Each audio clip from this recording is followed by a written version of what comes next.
Halo teman-teman Saling Sapa Jalan-Jalan, podcast Saling Sapa Jalan-Jalan. Kita ketemu lagi di podcast naik angkotnya Saling Sapa Jalan-Jalan, support by Neo Backpacker Malang. Ya, ketemu dengan praktisi media, senior banget. Bahkan catatan beliau ini tulisan ya. Wah, nggak tulisan. Apa catatan? Kiprah. Oh, kiprah. Kiprah. Ya, langsung perkenalan Mas. Saya Meta Andri Setiawan. Saat ini Penta. Meta. Kok cowok Meta? Artinya ribet itu. Ya, Setahun karena jalan. pertama kali beliau ini saya kenal beliau juga pas perkenalan Meta tak panggil Mbak. Ternyata Mas ya. Ya itulah. Jadi beliau ini penggemar Superman ya. Ya, Sama sip. gitu. Jadi saya sekarang di Media Malang Pagi. Ini setelah sekitar 3 tahun vakum dari media, akhirnya di Malang kan kok apa ya, tergerak ingin terjun ke media lagi. Sebelumnya saya malang melintang di Jakarta lebih dari 18 tahun. Ya. Jadi saya itu hobi dulu itu majalah motor ya. Jalan motor. Ternyata orang di balik itu beliau juga. Oh, saya sebenarnya ya jujur saya bukan di majalah motor tapi satu grup. Satu grup ya. Saya itu di otomotif grup sama Oh, di otomotifnya, otomotif grupnya ya. Dia kebetulan baju lama saya pakai, saya dulu di majalah Jeep. Wah, keren. Kehidupan di balik meja wartawan itu, atau di balik lensa, atau di balik pena yang digores itu, pengen tahu. Yang orang banyak kan nggak tahu. Kita tarik ya ke belakang. Ketertarikan Anda dengan dunia jurnalis itu seperti apa? Ya, sebenarnya saya berangkatnya itu bukan penulis. Saya itu adalah awal karir saya itu sebagai kartunis. Malah kartunis. Dan itu tahun 98. Dan 8. Saya ikut Arswendo Atmawinoto. Ya, Mas Wendo ya. Mas Wendo, dia bikin majalah anak-anak dan tabloid entertainment. Cuma berlangsung setahun, habis itu kantornya tutup, dan saya ya syukurlah ternyata pindah ke media yang lebih gede, yaitu Kompas Gramedia. Di situ saya langsung masuk ke otomotif. Awalnya jadi kartunis juga, tapi habis itu ditawarin untuk jadi desainer. Akhirnya saya lama jadi desainer. Nah ternyata seiring waktu saya juga bisa nulis, saya juga bisa foto. Akhirnya banyak skill media. Hampir semua skill media itu saya kuasai sekarang di Kompas Gramedia. Oh, untungnya itu ya, karena loncat-loncat itu akhirnya loncat-loncat bagian, akhirnya proses dari A sampai Z sebuah berita itu tersaji atau sebuah produk media itu tersaji, Anda tahu ya? Ya, ini sebenarnya karena dari dulu juga media berubah ya, dari zaman awal media itu sebenarnya kan dari prasejarah, dari Jadi media itu prasejarah sudah ya. ada. Ini keren ini mengandung cerdas kayak gini ini. Iya. Jadi media sebenarnya kan penyampaian berita. Yes. Dari zaman dulu, zaman kentongan, zaman pakai asap, Indian itu sudah termasuk ke pewartaan. Nah, akhirnya masuk ke industri printing. Habis industri printing, nanti ke depannya industri frekuensi. Oke. Ada radio, ada TV. Nah, terus sekarang begitu terasanya internet, otomatis platform bertambah. Jadi setiap ada kemajuan teknologi, otomatis media itu juga ikut berkembang. Hal ini tuh di luar perkiraan saya. Saya pikir zaman Indian orang ngasih asap itu sama sekali beda sama jurnalis. Ternyata itu basicnya ya. Sama kayak kentongan juga. Dong, berarti Ya, ada maling. ya, ada maling. Kalau jarang-jarang berarti waspada ya itu sudah termasuk ya. Ya, Termasuk information. Cuman bedanya ini media massa yang Media sifatnya massa. sekali ngasih media langsung orang banyak yang paham. Ini lagi Mas Peta ya, waktu yang saya menggelitik, aku pengen nanya akhirnya ke para praktisi media ya tadi. tentu yang namanya media jurnalis ini kan akhirnya dimasuki banyak kepentingan. Ya. Sikapinya seperti apa gitu. Ya itu tergantung apa ya, tergantung dari sistem yang diterapkan di satu media sih, apakah bisa menerima atau enggak. Ada media sebenarnya media humas, itu adalah media yang untuk menyampaikan kepentingan satu pihak, apa seperti itu. Yang berpihak ya. Berpihak. Nah, media itu sebenarnya kalau bilang nggak berpihak itu juga nggak bisa. Nggak bisa. Tergantung Minimal berpihak pada korupsnya sebagai ya, jurnalis tergantung dari apa kebijakan redaksi. yang objektif tuh isinya ya. Ya. Jadi Kalau berpihak, ini teman-teman info penting juga bahwa sebenarnya media itu ya harus berpihak. benar. Jadi media berpihak. Tergantung kalau misalnya media ini memegang prinsip keseimbangan, maka dia akan menjaga kadar keberpihakan. Tapi kalau misalnya 100% nggak berpihak itu nggak mungkin. Ya sama dengan ketika bicara 100% nggak bertuhan, ya nggak mungkin. Ini mulai Ya nggak mungkin karena nggak ada manusia nggak bertuhan, karena setidaknya dia menuhankan pikiran mereka sendiri. jadi berat. Oke, jadi gini, berpihak. Jadi media itu tergantung. Jadi kita mau berpihak condong sama sekali ke satu pihak itu nggak apa-apa. Tapi kalau mau netral, nah itu tinggal segmennya kita itu yang seperti apa. Kalau misalnya kita menyasar grupnya A, berarti kita segmen pasalnya ya grup A itu kita udah tahu resikonya, bahwa kita akan dikecam grup B misalnya. Nah tapi kalau kita menjaga publik yang lebih luas, misalnya orang-orang yang punya nama besar kayak Kompas Karena dia berusaha dibaca siapapun gitu kan. Nah, dia akan berusaha mengimbangkan itu, meskipun pembaca nanti akan seolah melihat wah ini porsi ini lebih besar, porsi B lebih besar. Nah itu soal jumlah. Nah itu wajar. Tapi tetap secara esensi berusaha untuk seimbang mungkin. Benar, ya.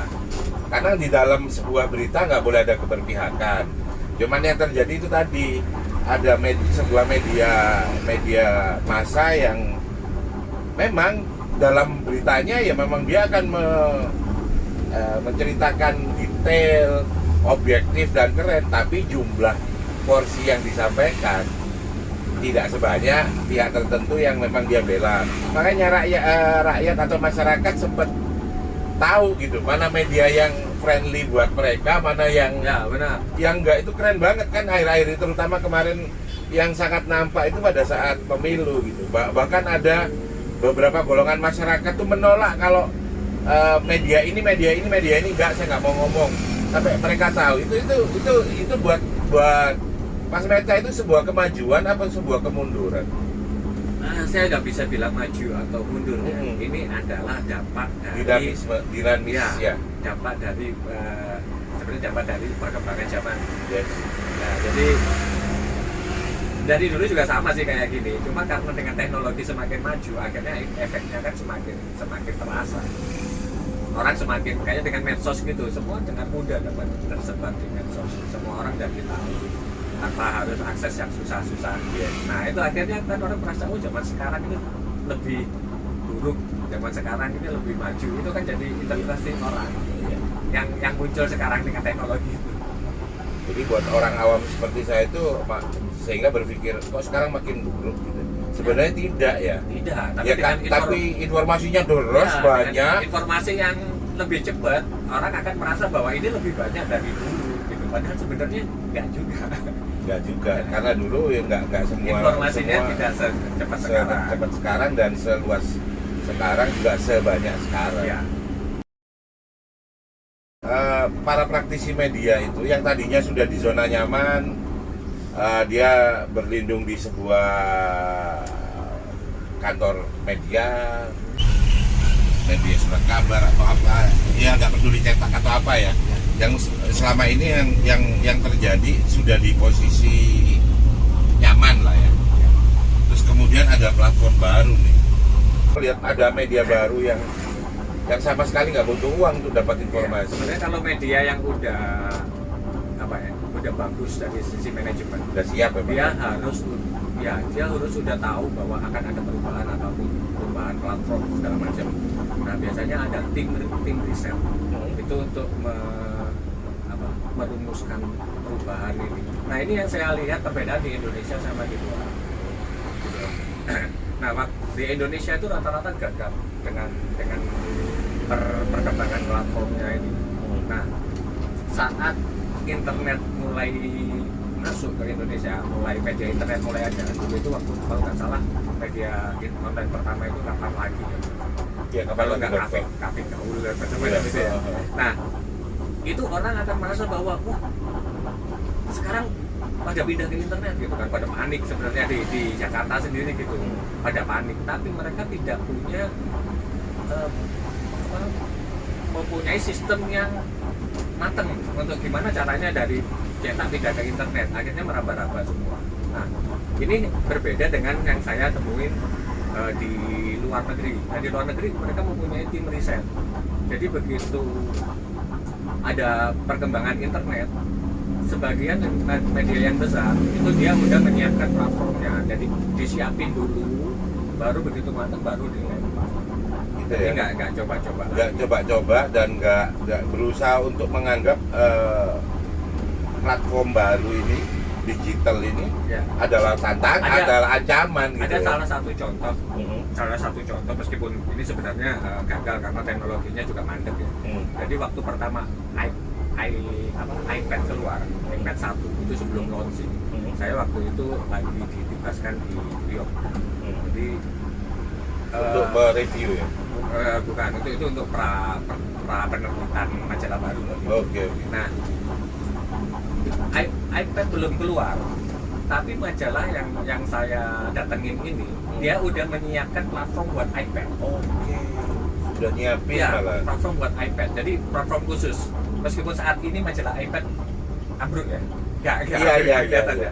Iya. Tapi Dan saat BlackBerry sempat buat juga BlackBerry Ya. apa itu kan tapi sempat. saat itu kita bisa melihat, dan saat itu orang udah menyiapkan sebelum platformnya jadi. Oke. Nah, itu yang mungkin karena mereka lebih dekat teknologinya ya, kemajuan. Ya mereka tetanggaan Ya, Mas. pabriknya di situ.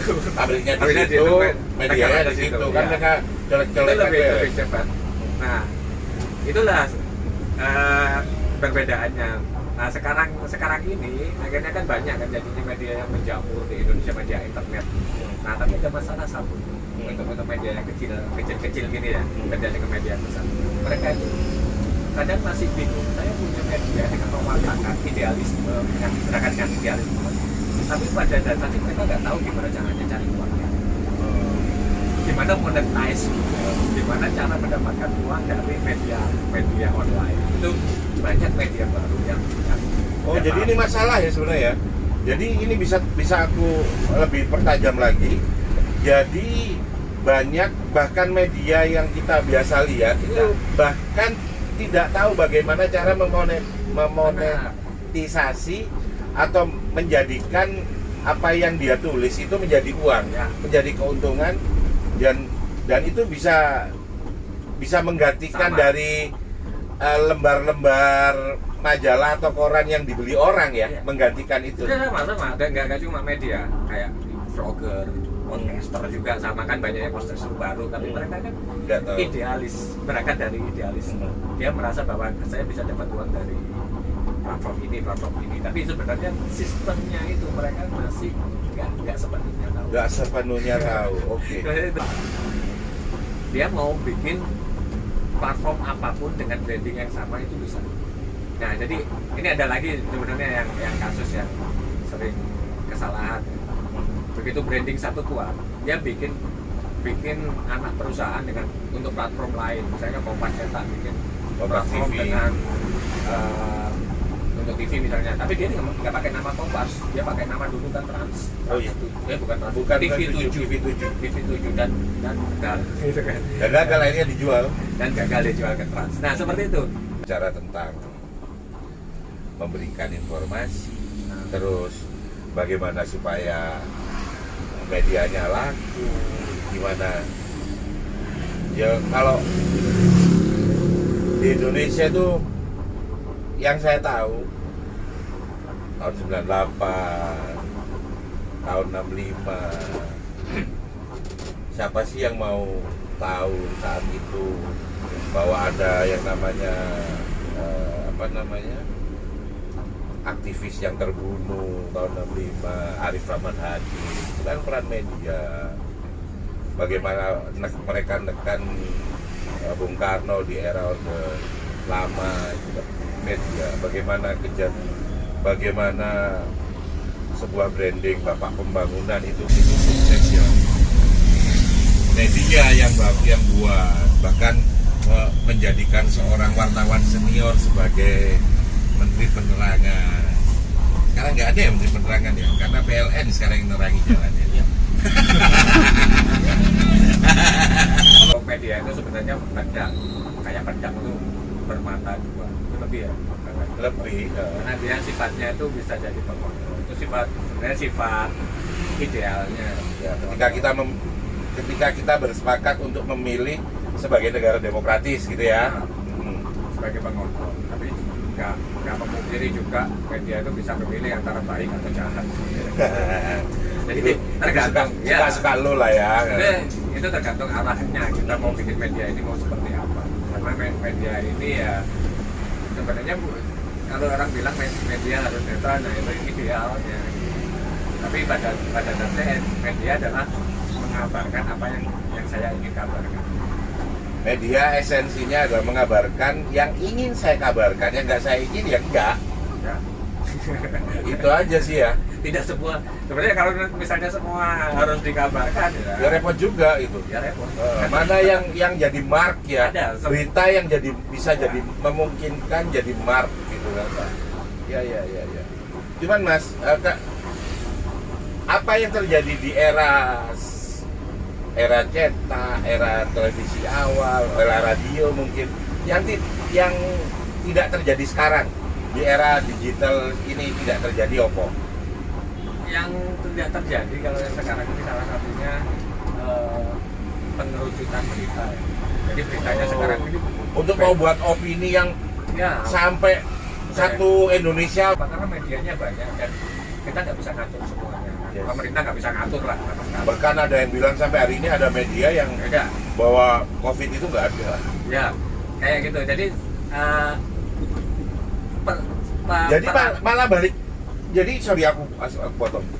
Jadi malah semakin gampang membuat sebuah media informasi, semakin banyak media informasi. Sejatinya malah balik kayak zaman batu. Malah nggak gitu. Padahal zaman batu itu karena kalau kita ngomong zaman batu ya, zaman batu kan komunitas kecil. Nggak, maksudku gini Mas, kalau zaman era-era lama ya, era-era dulu kayak Orde Lama, Orde Baru, satu menteri ngomong ini itu se-Indonesia kan ngebahas. Ya benar. Bisa gitu. Kalau sekarang kan pemerintah kadang ngapain, kesalahannya apa itu kadang orang bodoh amat. Karena mereka disibukkan dengan media informasi yang mereka punya. Jadi semakin banyak media, semakin banyak sudut pandang. Oke, iya. Itu kata-kata bagus. Jadi menuju ke sana itu susah ya. Satu Indonesia, satu itu. Oke, contoh yang paling saat ini aja kita adalah tentang COVID. Untuk sosialisasi tentang COVID itu susahnya setengah mati karena untuk disampaikan untuk vaksin. Orang hanya mau dengar apa yang mereka mau dengar soalnya. Itu teman-teman bisa digaris merah bahwa carut marutnya sekarang informasi itu bukan karena apa-apa, karena memang orang bebas menentukan sudut pandang mereka sendiri. Orang bebas untuk menentukan mana yang point of view-nya, sehingga ya itu tadi apapun termasuk negara sekalipun tidak bisa mengontrol orang, harus memilih point of view-nya, menentukan point of view-nya orang gitu. Plus minus dari media yang tidak terkontrol itu emang itu. Plusnya sih kita bebas memberitakan apapun tanpa harus takut dengan beredar kayak cuma yang jadi minusnya ya gitu, tidak terkontrol apapun. Sering kalian kan berita nggak penting, nggak penting, menyesatkan, berbahaya, menyesatkan itu yang akhirnya kan Kominfo kan jadi repot, harus mengklarifikasi ini nggak ada saringan lagi gitu kan. Jadi akhirnya masyarakat yang harus disuruh menyaring sendiri. Akhirnya gitu. Ya di swasaring, swafilter. Cuma sampai sekarang sosialisasi untuk membuat masyarakat bisa menyalin kan juga hampir nggak terasa. Dan iya sih mas, Ya. ada cuman anaknya dihina dia nuntut sampai parah banget. Ya. Ada yang dikit-dikit semua dimasukin jalur hukum.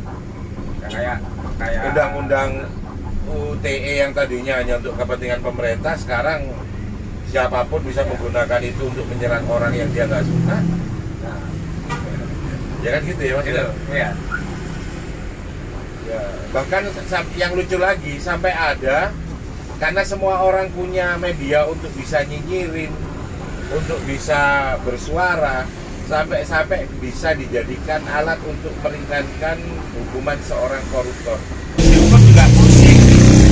Di mana-mana yang ngurangi hukuman ini sesuatu yang memang dari si yang bersangkutan.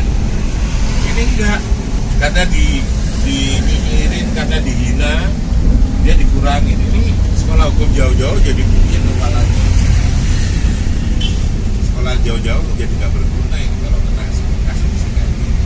Tapi ya sudah lah, kita nanti malah gara-gara kita komentar.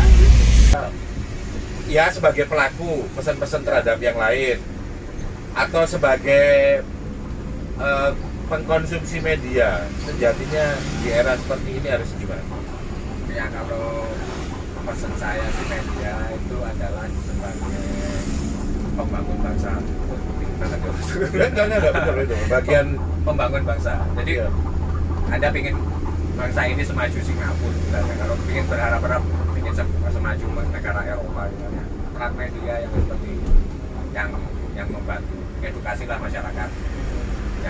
Jangan apa ya, kurangilah penulisan berita receh. ya. Berita yang utopia. Kalau perlu yang apa, kalau zaman dulu itu apa sih? Kayak zaman perang dingin tuh, yang media itu sampai Propaganda. cyber ya. Ya. Jadi media itu bagian dari jadi angkatan perang gitu, bagian dari strategi perang. Jadi bagaimana orang sampai hari ini takut sama Amerika, itu yang salah satu yang ditakutin bukan karena mereka beneran sakti gitu, tapi karena memang benar-benar peran media itu mampu membuat Amerika itu jadi superhero dan ditakuti. Anak sekolah atau masyarakat, gimana cara memverifikasi berita ini valid atau enggak, atau punya value atau enggak. Jadi bukan pemerintah yang harus kontrolin Satu door to door. ya, kamu ngaco enggak. Jadi sekarang kalau kondisi sekarang ini rakyat yang harus punya kemampuan untuk memverifikasi berita. Karena kadang hoax itu juga lucu buat hiburan aja, tapi jangan jadikan acuan. Ini saya contohin Singapura karena saya ikut terlibat di buku kurikulum di sana. Oke. Nah, Ini ikut di orang Indonesia diikutkan ke kurikulum pembuatan kurikulum Kementerian Pendidikan di Singapura. Kementerian Pendidikan Singapura. Jadi di sana mereka punya kurikulum untuk mencegah berita hoax. Singapura sana bahkan sudah ada kurikulum tentang bagaimana peserta didik atau anak-anak itu sedini mungkin bisa memverifikasi mana berita benar, mana berita hoax di tengah informasi yang super deras, dan siapapun bisa membuat sebuah informasi. Terima kasih Mas ya atas kehadirannya datang ke podcast Sama-sama. naik angkot saling sapa jalan-jalan. Agak getar-getar ya. Udah berapa tahun nggak naik angkot Mas? Ya, selama di Malang sih ya 5 tahun. Ya 5 tahun sudah nggak naik angkot. Terima kasih teman-teman. Wassalamualaikum warahmatullahi wabarakatuh.